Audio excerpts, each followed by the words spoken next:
This is Off Track. Jeff, have you been friends with this guy for so long? Man, one time I had a dead battery or a flat tire. I think it was a dead battery, and he came and rescued me on the way to Martinsville. That'll do That it. doesn't sound like him. That doesn't sound like him. No. We're talking about Don Rohr, who is apparently naked off screen with James. He's not naked, but he's less clothed than I want him to be. And it's funny. No one cares, Don. What's funny is when I told him that you were coming on the show, Jeff, he got a little upset. He's like, I've never been on the show. And I was like, well, yes, Don, but he's a respected member of the racing community. So I'm only saying all this stuff because he can hear it. Yes. Okay, guys, welcome to Off Track with Hinch or Rossi this week. Alex, previously occupied, was unable to join us, but we are joined by our guest this week, Mr. Jeff Gluck, who we are very excited to welcome to the show. Jeff, hello and welcome. Thank you. Producer Thim messaged me. I was going back through the DMs of X back when it was Twitter, and 2018, he asked me if I could come on this show, and I thought it must have been a mistake, so I think I just left him on red because I thought, why would you Most people want me do to be that on the show? Yeah, to be fair, we ignore a lot of his DMs too. I just thought this must be, and then I ran into him at the Indy 500 this year, and he said again, I really actually meant that all those decades ago. Would you like to come on? And I was like, I mean, are you sure? This is a show where they break future F1 driver news. Like it just goes right to this show. So I'm like, okay, if that's what you want me to follow up with, we kind of assumed you would have some news to break. So did you not have anything for us? I mean, you are. I read that you're on the NASCAR playoff committee. Is this a thing? Is this true? That is true, and very shocking to me. But I found out after I was invited. I found out it's because they knew that I did not like the playoffs, and I was such a jerk about the playoffs for so many years, and they wanted a couple dissenting voices. Right. They're like, you know what? We need this guy who hates it. We need to have him come on. So that's actually a great way to build a committee. That's a very responsible way of doing it. Perfect. Yeah, perfect. It wasn't like, Jeff, we've got to have this esteemed reporter. It's like, we need somebody who freaking hates this. So I wonder if there's any other committees any of us could get on with that. Oh, for sure. Yeah. I that's actually now going to be my go-to method. I'm just going to try to think of something I want to be on and then pretend to hate it and then get invited on. Okay. So for those that don't know, Jeff, why don't you give us a little bit of a backstory here? I mean, obviously you're a very respected, accomplished motorsports journalist. You write currently for The Athletic, the New York Times. The New York Times owns The Athletic, right? Mm-hmm. Right. So, I guess explain to people a little bit about kind of where your story began in motorsports journalism. Were you always going to be a writer? Were you always into racing? Which came first, or was it fortuitous that you loved both? Dude, it's really weird looking back now because one of my elementary school classmates was Justin Marks, and no way. Yeah, and we weren't like super tight. I knew who he was for sure, and we like lost track over the years until he got in the truck series, but. Looking back now, I'm like, how was he even into racing? Because I grew up in the Bay Area, in California, and like where Rossi's from, north of Sacramento. I think that's much more of a racing hotbed because you got like Larson from there, that area, and Brad Sweet from there, and stuff like that. But like, I don't think anybody ever talked about any sort of racing when I was growing up. Any of my friends, I don't know. So I don't know how Justin got into it, because we are obviously in the same school, but you know, but so I was always a stick and ball sports guy. But my first job was in North Carolina, and the sports editor was like, "Hey, I'm going to send you to Rockingham NASCAR race." And I'm like, I don't know, man. Like this is, I was, all the stereotypes but I had been told by my journalism professors, you always got to just give things a chance. You never know when you're going to need to know how to write about lacrosse, like know how to know as many sports as possible so that if the opportunity comes up, so I'm like, all right, you know what? I'll check it out. So I went in with an open mind, and it was one of those things where, you hear from all people that go to their first race all the time, right? Clicks. You're like, damn, this is freaking awesome. This is cool. This is way better than I thought. And of course, this was in '04. So this was like peak NASCAR. Yes. Like this was like the top pretty much. And so I just started going to whatever races I could in North Carolina and just, I'm like, I'm going to write a NASCAR column and cover NASCAR races. I was mostly covering high school sports, but like in my spare time, I was like, oh, I'm all about NASCAR now.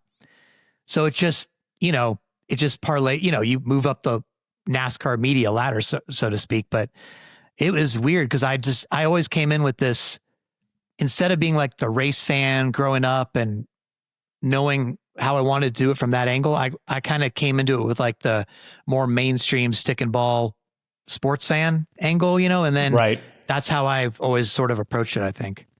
So was sports journalism? So did you go to school for journalism? You said journalism professor, so I assume that was part of your formal education. I mean, I know this is shocking considering my voice now, and everybody can hear how horrible it is, but for a broadcaster, but I wanted to be a baseball broadcaster at one point, which I'm so glad. Okay.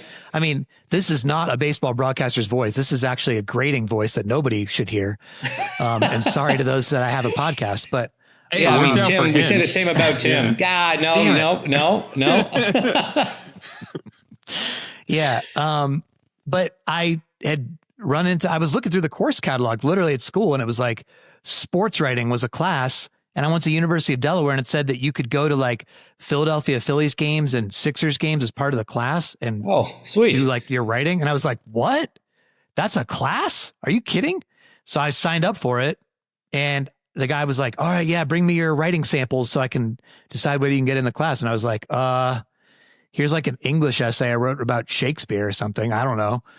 And he's like, all right, listen, I could tell you're enthusiastic, so I will let you in the class as long as you start writing for the school paper. And, at the same time as I'm teaching you, like, you need to be on the job doing this. And I was like, oh, okay, great. And I think I just knew enough about sports that I just started, it came naturally, I think. But yeah, I totally like just fell into sports journalism kind of backwards. What was your sport of choice? I mean, did you ever play any sports, or was it just kind of you were the all-round sports fan? I really loved baseball for a long time. I liked baseball until I started getting hit by the baseball too much. And then I decided it wasn't for me. Yeah. I think I was kind of a feel wuss. Great. Yeah. Plus I had really bad hand-eye coordination. So it's just kind of better that, that wasn't, I've never played baseball at a high level, but I've heard that that's not an insignificant part of the skill set required for an athlete in that game. It doesn't help, I think, when you're trying to swing and hit the ball that's coming toward you very fast. And then you're also like, please don't let this hit me. It just wasn't for me. Yeah, that's fair. But that means that you've got that gene in your mind, that your brain that you're born with, that tells you to not put yourself in situations where you're going to get hurt. Something that I don't have, obviously. All right, so you get your first job in North Carolina, you get sent to this NASCAR race, you fall in love with racing, and you take it upon yourself to kind of become a NASCAR guy. I mean, you're covering other sports, but in your spare time, you're doing the NASCAR thing. When does NASCAR kind of become, or motorsports kind of become, the actual job for you? So I was in California, and I just decided at that point, I was covering the Fontana track, about that. So that was like my home track, the newspaper right around there. And at that point I was still doing high schools, but also like the motorsports writer out there. And I was just like, man, whatever it's going to take to get to North Carolina to cover NASCAR, like I'm going to do this. And then there used to be a magazine called NASCAR Scene. And, I don't know why actually, why they took a chance on me, but they did, hired me in '07. And I've been on the NASCAR beat ever since. So I think they just were like, this guy seems like way too enthusiastic, way too energetic.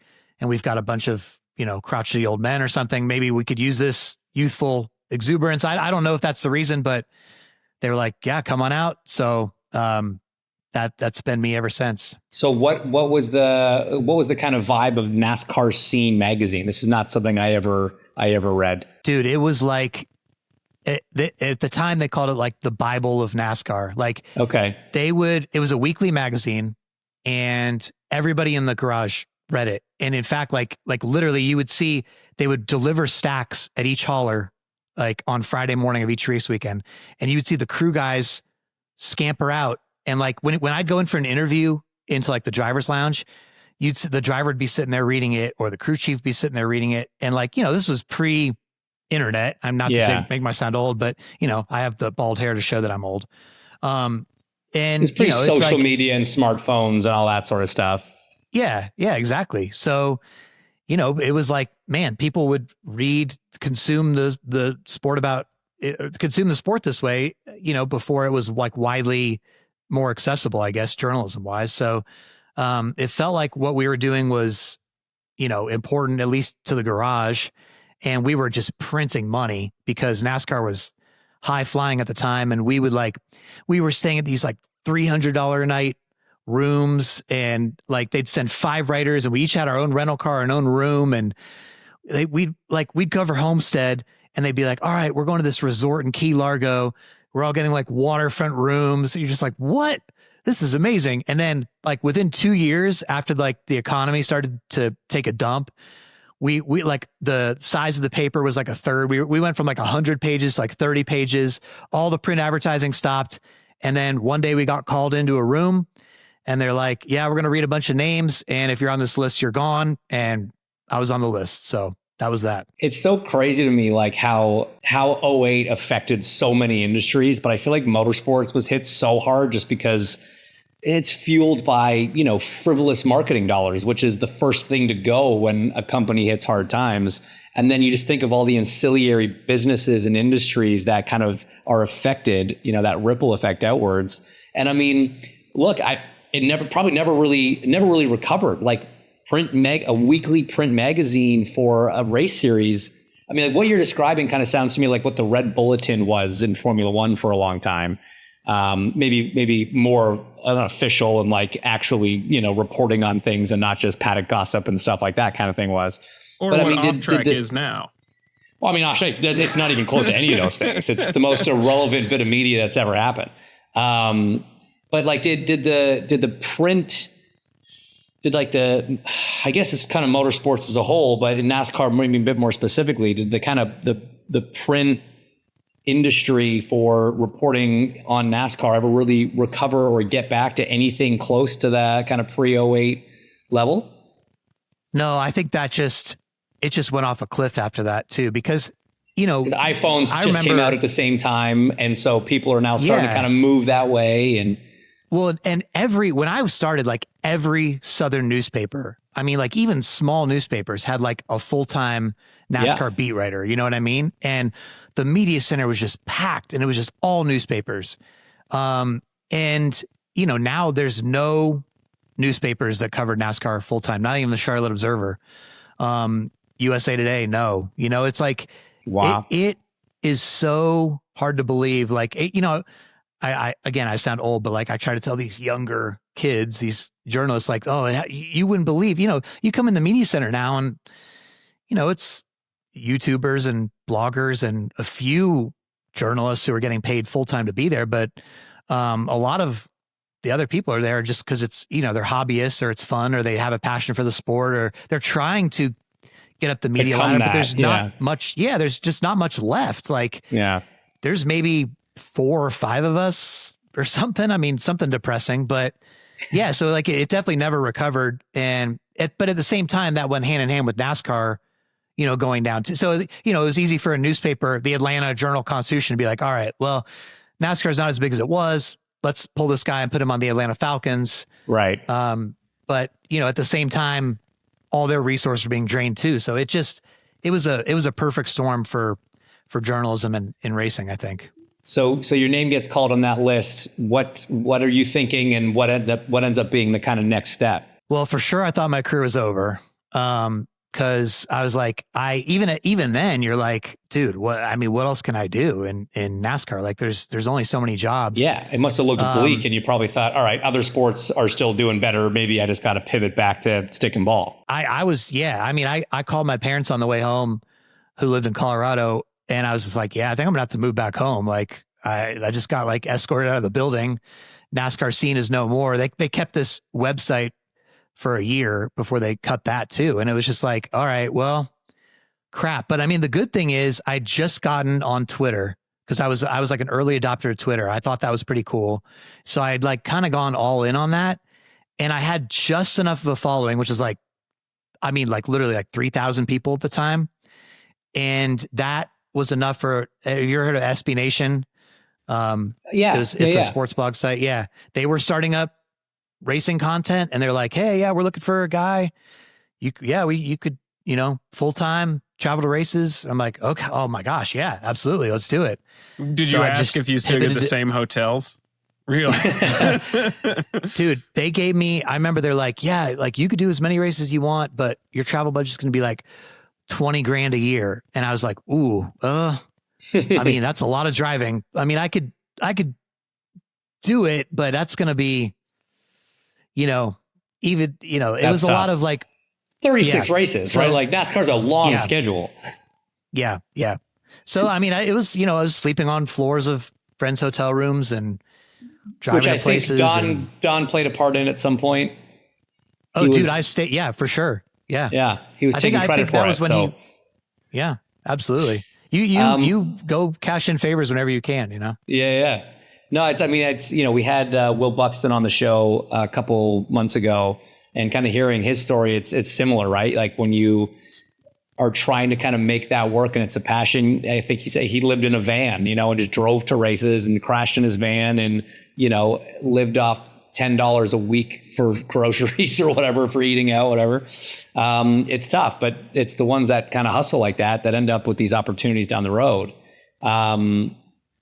You mentioned the Twitter thing. That was on the list of things I want to talk about, because that's kind of where I first heard about you. You were definitely a very big presence on Twitter as it was starting to become kind of a way that people were getting all sorts of news now. Was that a kind of natural thing that you saw and were interested in, and you just kind of started doing it and it was organic? Or was it more like, hey, I see this potential and I want to be on the leading edge of this? I just thought it was easy and a fun way to like talk to your audience. I really think it was similar to the same way that you viewed the Hinchtown kind of thing, because it was a way to, back then especially, like it was such an organic, fun way to like connect with the community that wasn't filled with trolls or too much negativity or things have changed. Yeah, right. I mean, you felt like you could have a real conversation. I don't even know some days why I'm on there, right? But like it used to be like it was enjoyable and fun and you got something out of it every day and you felt good about it. Right? And yeah. It was a great, like, I wish there was a way now, community-wise, to like just find sort of like your community on social media and not even, I don't care about my stuff getting retweeted or going up into the algorithm. Like I just want to talk to the people who want to hear from me, It's almost like the Twitter equivalent of a subreddit, right? It's like we're in this Twitter thing. And it's like, okay, this is NASCAR's motorsports, NASCAR people who don't suck. Let's go into that group and everyone just talks to each other there, But I mean, you've got like 300,000 followers on Twitter now, so it's obviously grown. It's been a huge vehicle for you. You were one of the first people to start doing tweet ups too, if I'm not mistaken, right? So you would kind of broadcast to your masses, hey, I'm going to be at this track on this day at this time. Let's all get together and what? Just talk shop? Was it a Q&A? Like what was that all about? Yeah, so the first one I did was Atlanta 09 Labor Day weekend, and I had started to have people email me and be like, hey, I follow you. I'd love to meet up and say hi. And so I was doing that. Like I would say, okay, I'll meet you over here. I'll meet you over here. Right. And it got to be too much. Like I was just like, oh crap. Like I got a job to do. So let's condense all this, streamline this a bit. Exactly. So I had seen NASA had used the term tweet up.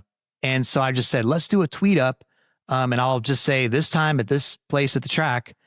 And the first one had 3 people. And then I did another one at Richmond the week after and had 2 people. And that one was, it was like, hey, like we met under this post under the stands and it was like 2 dudes and me. And it was like this weird kind of blind date thing. Like, We're all standing there like, are you here for this? Is it me? You? Oh, yeah. Okay, yeah. Sounds like a really efficient way to get stabbed. Yeah, right? Yeah. And then they just started just growing, and like organically people were just like, oh, okay, this is good. It was like 10 people, 20 people. And then drivers started coming, and it was like, you came to one at Miami one year, I think, at Homestead. Yeah. And it was just like, I don't know. It was a way to just, especially at that time. And still to this day, you there's certain people, even with the following that you have, there's certain positive people that you see in your mentions enough. You're like, I kind of know that guy's name. Yeah. I've seen that name enough. That's not a troll. Like, that's a cool person. And then they'll come up to you and they'll be like, hey, I'm so-and-so. And you're like, oh my gosh. Yeah. You know, so it's a cool way to just connect with people. And, I'm still trying to hang on to that, even though it's gotten a lot harder. So you still do them, but not as often? No, we still do them. Yeah. I'm, like, if I'm not there, Bob Pockers will do one. Yeah. If we're both there, we'll coordinate on, we're going to do it together. It's, to me, it's honestly still my favorite part of the whole race weekend, because you're truly, we can think, okay, the NASCAR fans think this or whatever, but like, you're like, hey, so what do you guys think of this rule? Or like, what do you guys think of NASCAR going here to this track? And they just tell you, or, it's like, you're like, oh, okay. And so it's obviously anecdotal, because it's, 50, 60 people or whatever it is. It's not representative of everybody, but it's a chance for, instead of us assuming that we know, I'm standing on this pedestal and I know what's best, and I'm going to just tell like they're saying, hey, this is what moves the needle for me. I don't care about this. And so, a lot of times you're like, oh, really? I didn't think about that. So to me, it's really helpful still. Just to make sure that they know their place, do you introduce yourself as Jeff Gluck, member of the NASCAR Playoff Committee? Is that on your business cards? It doesn't have a number. That was really, that was a really weird, awkward thing for me because they told us we could out ourselves, but we weren't allowed to say, who else was on it. And so and they said, please don't use your platform to stump for changes one way or the other. That was the rules. And so it was like, okay, so I waited until Brickyard 400 to say that I was on it, because I just thought, I don't want to come across as like nothing had come out of it yet. People hadn't been talking about it yet. And I didn't want to put myself in a weird spot of being like, hey, look at me, like I'm doing this. Once it started to come out that there was a committee and discussions were happening, and then I was like, all right, well, I have to talk about this on the podcast, and I can't talk about it without, in good faith, saying, hey, by the way, I'm on this, because if I hit it, then later would come out, wait a minute, he was on it and he talked about it, and like he didn't, like, so I had to be honest with the audience. So that was a really tricky, weird thing to navigate. And journalistically, it's still been weird, but I obviously had to clear with my boss beforehand. And we just agreed that, like, as long as I'm transparent about what I've said in the room and not trying to sway things too much, but like being more of like like stuff's come up in the room and I'll say, hey, by the way, like, here's a little fact check on that, rather than but if you don't do this, I don't think that's my place. I mean, so it's been weird, but I also thought passing up the opportunity to see how they reach their decision would be a mistake. Cause I'm going to be able to say for years to come, like, well, people say, why didn't they just do this? I'll be saying, right, okay, that came up. And the reason is, yeah. So no, I think it's a huge opportunity. It's a great thing to be a part of. And I love, like I said, I love the fact that they kind of went for a few dissenting voices on that committee. So let me ask you this then, and we won't keep you much longer. I appreciate your time, but the playoff thing, in IndyCar this year, we had one guy kind of, ruin everything for everyone forever by winning a bunch of races and wrapping up the title with 2 races to go. I remember when NASCAR went to this system, and correct me if I'm wrong, but did it not have something to do with the fact that like Kenseth won 1 race and won the championship, but like Ryan Newman won like 8 and didn't because he crashed a bunch? I'm like, well, that doesn't seem fair. So let's recreate a way that it is. Okay. So it was almost the reverse problem that we've had in IndyCar this year, but it has sparked debate and people asking questions, which is insane. Like in 25 years, the championship has been wrapped up before the last round like 3 times, but because this is, the sky is falling. So explain to people what you don't like about NASCAR having playoffs, and then hopefully everybody in IndyCar is listening and can stop suggesting it. Because I agree. Yeah, I'll tell you what. If anybody in IndyCar thinks playoffs are the solution, I could tell you that a large percentage of NASCAR fans looked at your last race and looked at the viewership, and which was great, and held it up as like, hey, by the way, the season and the races can still be relevant, even separate from the championship. I don't know if people have missed this, but race fans like to watch racing. We really like cars going around in circles. Yeah. It's everybody gets so caught up in the championship. That's not what it's all about. And I think too, like there's a lot of people that why can't we just celebrate like, all right, this guy had an amazing season. Man, he absolutely deserved it. He won it. Imagine if you guys had a playoff and Pelot had the season he had, and then he gets tripped up at the last race for whatever reason, and he doesn't win it. And you're like, okay, this was not at all reflective of what we just watched the entire year. Like, and I get that the argument for it is, well, you could go undefeated in the NFL and you could lose the Super Bowl. Okay, that's one team against one team. This is every team on the field at the same time. And, the Kansas City Chiefs could be running down the field. Mahomes could be running down the field for the game-winning score. And a player on the Carolina Panthers falls and he trips over the guy and he gets tackled and they lose because some guy had nothing to do with it. Like, it's just so antithetical to motorsports and how greatness in motorsports is determined. I just think it's watered things down. The drivers don't think it's as legitimate. And so because they don't think it's as legitimate, they can't then in turn be passionate about it and sell it to the fans and get as excited about it. So the fans are like, yeah, I mean, my driver doesn't even really care that much from what he's saying. Like, it's like, if I win the championship, maybe, but it's kind of a roll of the dice.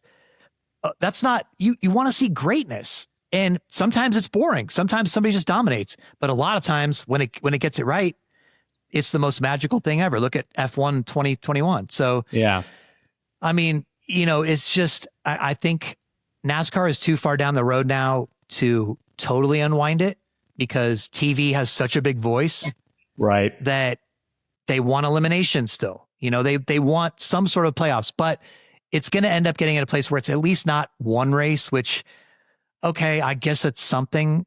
I'd rather go back to at least like the 10 race deal or whatever the bigger sample size is. You're going to get closer to determining a true champion. Because even like if you look outside of, sorry to interrupt, like if you look outside of football, because it's a bit of a unique single elimination, winner take all sort of scenario, a lot of other sports, it's a best of 7. So at least there's opportunity for you to have a bad day, but not lose out on a year's worth of hard work, right? So if it did go to a more expanded thing that wasn't just one, that's at least a step in the right direction. Yeah. I mean, there's talk right now of like 4 races. Okay. I mean, I personally don't love that. Like, I would rather it be at least 5, 6, like I said, 10, or, and again, they would never do this now, but I've really come around to like the 36 race championship. I mean, now NASCAR is like IndyCar, spec cars now. You can't build your way into some massive advantage. And so the odds of somebody truly running away with it are not that high. Like if you look at the traditional season-long points for NASCAR right now, it's really close. So I feel like we're sort of robbing ourselves of some generational battles by trying to gimmick things up. And, is Denny Hamlin, after winning 5 races, is he going to have a blown tire and miss the second round? Like, find out. But like, why do we want to see that? Like, why are we rooting for that? Because it's chaos? Like, wouldn't we rather see the best have a chance to do their thing and prove their greatness? That's where I come from. It's a little too WWE, the way it's when you try to hype up that kind of thing. So I'm with you. I've never been a huge fan of it. And especially as things started getting so weird around around elimination races, like the Chastain thing. I may have been the only guy on earth that thought that was the dumbest thing on earth, and it was so dangerous, and I did not celebrate that. I mean, you guys got balls to try it, but I did not, as a driver, I did not celebrate that. I thought that was ridiculous. You look at people just dumping people at, the Charlotte Roval or whatever, because you can, and you have to, like, you're not doing your job if you don't, and you're just creating these terrible situations that aren't racing. So I'm with you. I hope something changes. I know we've got to let you go. I don't want to take up too much time. I have two more questions. The first is, we kind of touched on it earlier, with the uptick in sort of the what's the politest way to put this? The less constructive criticism on Twitter and things like that. With the internet kind of going the way it is, and so much of your work now, it's just out on the internet. It's available for people to comment on and all that. I mean, how do you kind of balance that as a writer? Do you read comments? Do you respond? Do you interact and engage with the crazies on Twitter? Or do you just sort of do your job? As long as your boss is happy and you're getting a paycheck, the public can say what they want and you step back. What's sort of your take on it? Yeah, unfortunately, I still read almost all the replies, if not all of them. And I really shouldn't, because I think what's happened is, and I bet you've gone through something similar on a much bigger scale, but like, so for a while, it was just the people following me who wanted to follow me, right? Then I started doing my podcast with Dirty Mo Media, Dale Jr.'s media company, and which has been great for exposure, and my podcast, it really helped. But as part of that, they are putting me now in front of a different audience that they're like, who the hell is this guy?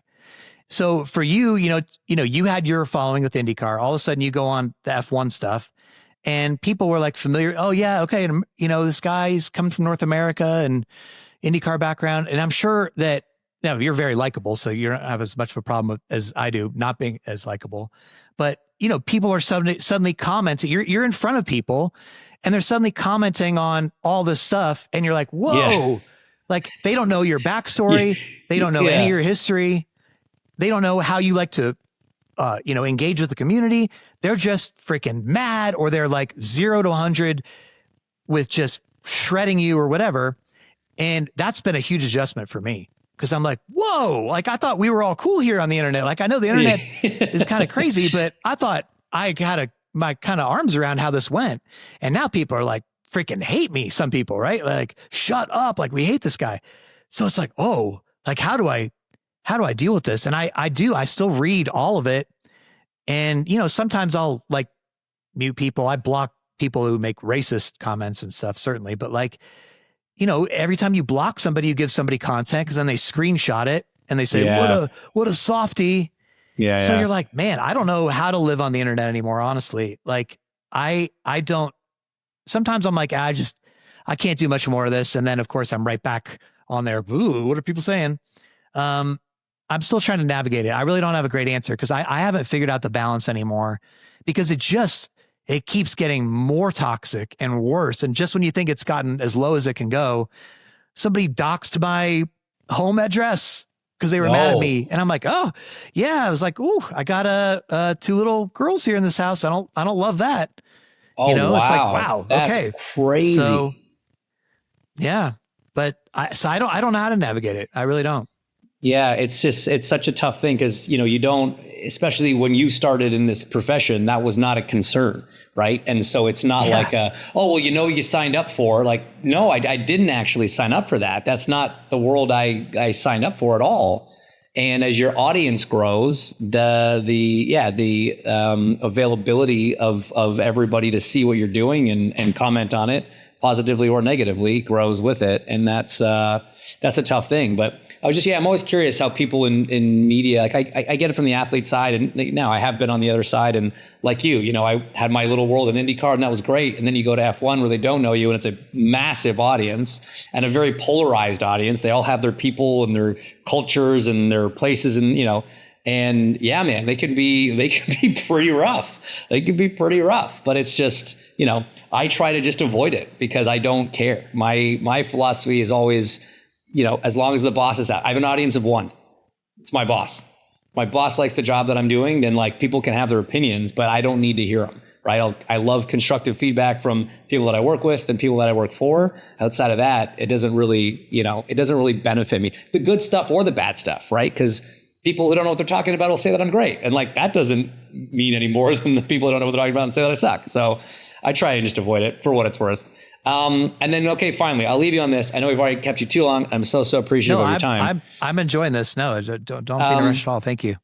So I wanted to ask some of these kind of the journalistic questions and how do you deal with some of these things and how you sort of grew it? Because we do get I get a lot of people coming up to me being like, hey man, as motorsports has grown, the interest in all positions in motorsports has grown. And I have seen this massive, increase in people who want to get into the media side of motorsports. And I get a lot of young people coming up to me being like, hey man, I would love to get into this. What's your advice? And I always say, I was like, I'm the worst guy to ask. My advice is go race IndyCar for 11 years, retire, and then they'll give you a job in TV. Like, I don't know the answer to your question. So for someone that doesn't have that as an option, what advice can you give to young journalists, reporters, writers, anybody that wants to get into, I'll say kind of sports journalism, because that was, your broader background. And I think based on something that Kevin Lee always says when he gives this answer, it's good to not pigeonhole yourself into one sport right off the bat. So if you want to get into motorsports, start in any sport and go from there. But what kind of advice do you have for anyone that's looking to get into motorsports journalism? Well, first of all, I mean, this is the greatest time in human history to try to do something like that, because you don't have to you don't have to wait for some major. There's no barrier, right? There's no barrier to entry. Yeah. Right. Absolutely. I mean, we can, anybody can make your own podcast, YouTube channel, whatever. And how you stand out, it's obviously a crowded marketplace, but I do believe it's possible, because if you have a unique voice, you will end up standing out. Don't try to do what other people are doing. Don't just try to say, okay, well, this guy does it this way, or I really like how this person does this. Like, find your own niche, find your own voice. And hey, that's a niche within a niche sometimes, right? Like, because I noticed like a lot of the NASCAR people who've started to break through in recent years, like it might be like a stats guy and they're doing something that nobody else is doing. And so they sort of own this space, and people are going to them for like, oh, well, they have this whole spreadsheet and list of all this crazy stuff that's happened, and they're the only ones who've been keeping track of this. And so you end up following them or go to them for stuff. And it just, whether it's talking about the sport or, filming yourself talking about it, whatever it is, like I know people are polarized about Mr. Beast, so I don't mean to bring him into the show, but Mr. Beast had a great interview I saw with somebody once where he was talking about, everybody's trying to be the cow. And if you're going down the road, you're seeing a bunch of cows and you can't tell one cow from the other. But if you're going down the road and you see a purple cow, you're going to be like, holy crap, you guys see that purple cow? Like, you got to stop and like pay attention to this. And so when you're creating content, he was saying, be the purple cow, like be that person that you're like, dang, that's really cool. Like, I really like what they're doing, or that's really different or unique.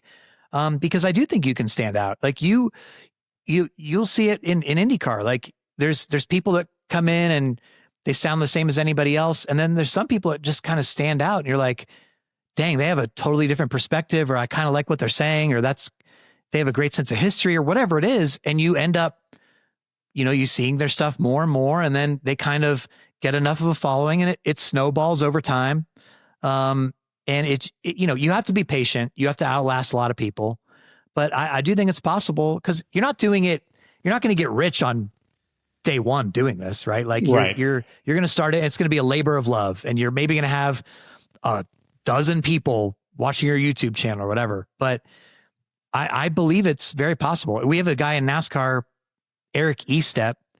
He built his YouTube channel from nothing with no help, was totally independent. He has 250,000 subscribers now. So, it's possible thanks to the algorithms, if you get enough traction on stuff. And he's not a shock artist or anything like that. He has reasonable, measured takes about what's going on in the sport and talks about the news, and people are like, hey, I like this guy. Let's check him out. So I think it's absolutely doable. And if you have a passion for it, and an energy for it, go for it, Love that. Love that. And I love the point of you got to outlast people. That's kind of any job worth doing. A lot of people want to do. And so you just got to be the one that's still there and keeps grinding. And when those opportunities come up, you're there to strike on it. So I think that's awesome. Yes, because people realize it's hard, like people, you start doing it and you go, oh, this is actually kind of hard. Yeah. And so a lot of people quit, but if you keep going, like you're talking about, whatever if it's trying to find a ride or whatever it is, a lot of people fall by the wayside. And when you're there to get those opportunities because you've been around, you've met enough people are like, why don't we give this guy a chance? Well, how come we've never, you know what I mean? It can happen that way for sure. Yeah. I've always heard most overnight success stories take 10 years. Right. Exactly right. That's true. Well, hey man, that's amazing. Thank you so much for the time. I've really enjoyed the chat. Tell everybody where they can follow you. So maybe if anyone who listens to us doesn't already. Yeah, I know. I was going to say, you're not going to see a big uptick in followers, but just let the people know. Sure. Well, as mentioned, I am on X to my detriment, Jeff_Gluck.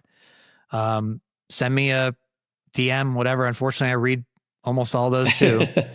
So, yeah. And then I write for The Athletic, and my podcast is called The Teardown. And after every NASCAR race that night, about an hour or two after the race, we talk about the race and give our instant reaction to it. So sometimes we are totally talking out of our butt, but actually most times probably, but every once in a while we sort of we're like, oh, we might have made a good point there. We don't know. So awesome. Check us out. Well, yeah. Check him out on everything, guys. And again, Jeff, thanks so much for coming on. Really appreciate it. This has been Off Track with Hinch and Rossi. Off Track is part of the SiriusXM Sports Podcast Network. If you enjoyed this episode and want to hear more, please give a 5-star rating and leave a review. Subscribe today wherever you stream your podcasts. We are at Ask Off Track on Twitter and Instagram. And if you want to follow us on Twitter, we're at Hinchtown and at Alexander Rossi. If you want to follow Thim, though we have no idea why you would, he's at the Tim Durham on Twitter. Find us on YouTube and subscribe to our channel for exclusive video content. Off Track is produced by Tim Durham, and by that we mean Thim.